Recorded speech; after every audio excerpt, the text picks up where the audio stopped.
Hello friends, পূজা ব্লগসে তোমাদের সবাইকে স্বাগত। চলে এসেছি আবার একটা নতুন ভিডিও নিয়ে। আশা করি তোমরা সবাই ভালোই আছো। শীতকালের এই গরম গরম চায়ের চুমুক দিয়ে শুরু করলাম আজকের ভিডিওটা। আজকে আমরা এসেছি মাসিবাড়ি দত্তফুলিয়া থেকে আরও অনেকটা ভেতরে বর্ডারের কাছে। এই যে বাস স্ট্যান্ড থেকে আমরা তিনজনা নামলাম। তারপরে দেখি মাসিরা আমাদের জন্য টোটো নিয়ে এসছে। আমি অনেক দিন আগে এসেছিলাম ছোটোবেলায়, তো মনে নেই কিছুই, তাই মাসি এসছে টোটো নিয়ে। আর এই যে আমার হাজবেন্ড এখানে মাসির জন্য আর আমার পুচকুটার জন্য জামা কাপড় কিনছিল। জামা কাপড় দিয়ে তারপরে আমরা মাসির বাড়ি। চারপাশের পরিবেশটা দেখে তোমরা আশা করি আন্দাজ করতে পারছো, দু সাইডে বন আর মাঝখান দিয়ে রাস্তা। আর এই যে বন্ধুরা, আমরা এখন চলে এসেছি সেই বর্ডারের রাস্তায়। এই যে বাঁশের বেড়া দিয়ে বর্ডার আর মাঝখান দিয়ে রাস্তা। আমার মাসিবাড়িটা বর্ডারের অপোজিটেই। তো চলো, তোমরা দেখতেই পাবে পুরো ব্লগে ভিডিওটা। আর এই যে এই ক্যাম্পগুলোই পুলিশ বসে থাকে। আপাতত এইটা এখন ফাঁকা রয়েছে, বা তাদের টিফিন টাইম।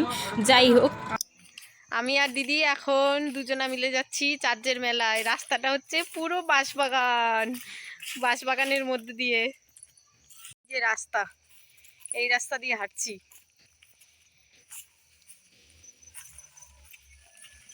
হ্যাঁ, ঠিক বলেছিস, দুপাশে বাঁশবাগান আর মাঝখান দিয়ে রাস্তা, এর মধ্যে দিয়ে যাচ্ছি আমরা দুজনা হেঁটে হেঁটে।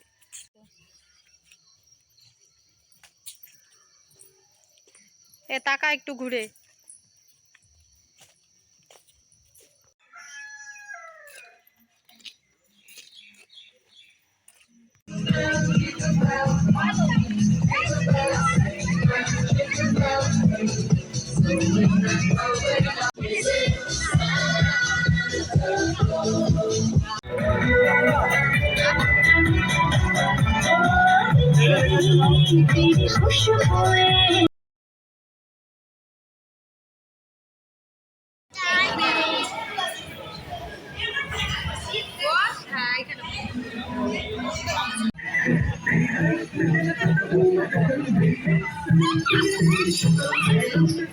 মেলা মানেই কিন্তু নানা রকমের খাবার আর নানা রকমের সাজাগোজার জিনিসপত্র।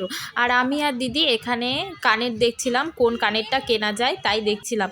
তো অবশেষে আমার এখানে একটা কানের পছন্দ হয়েছিল, এখান থেকে আমি একটা ছোট্ট ধরনের দুল নিয়েছিলাম। আর তারপরেই আমরা গেলাম চার্চের এই কর্নারটা ছিল মোমবাতি দিয়ে সাজানো।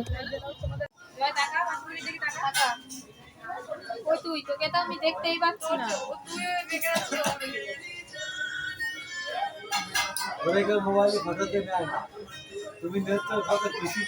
কেন নেয় না? দেখিস তখন এক হাত জিভ বের করে দিচ্ছে। গ্রাম অঞ্চলে কফি শপগুলি যেরকম হয়ে থাকে, এই কফি শপটাও অনেকটা সেরকমই ছিল। বাঁশ আর বেতের ছোট ছোট ঘর, আর তার সঙ্গে ছিল খুব সুন্দর লাইটিং আর ছোট ছোট ঘর। আমরা সবাই মিলে তো অধীর আগ্রহে বসে রয়েছি কখন আমাদের কফি আসবে, কখন আমাদের অর্ডার আসবে।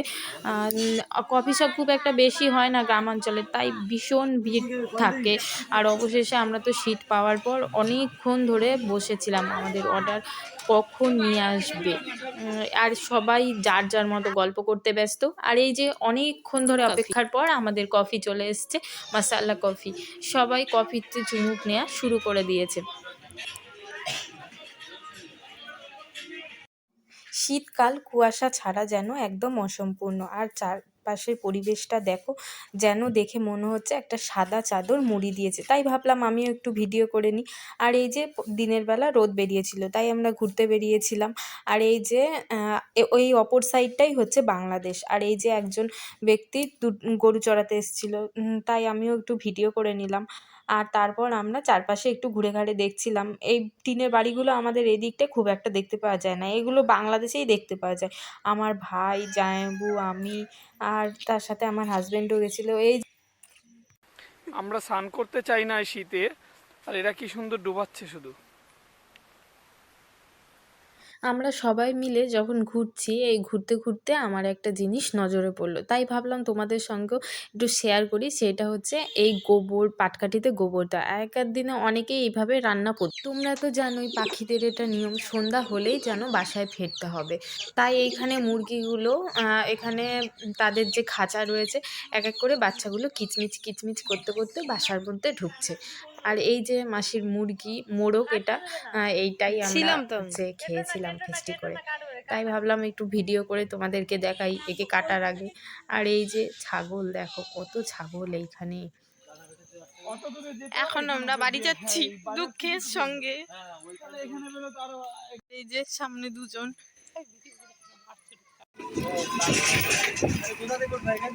এইখান থেকে উঠবো পেলে এখান থেকে বাস পাবো তো এখান থেকে বাস পাবো এখান থেকে সিট পেয়ে যাবো এখান থেকে হ্যাঁ এইখান থেকে সিট পাবো না বাজার থেকে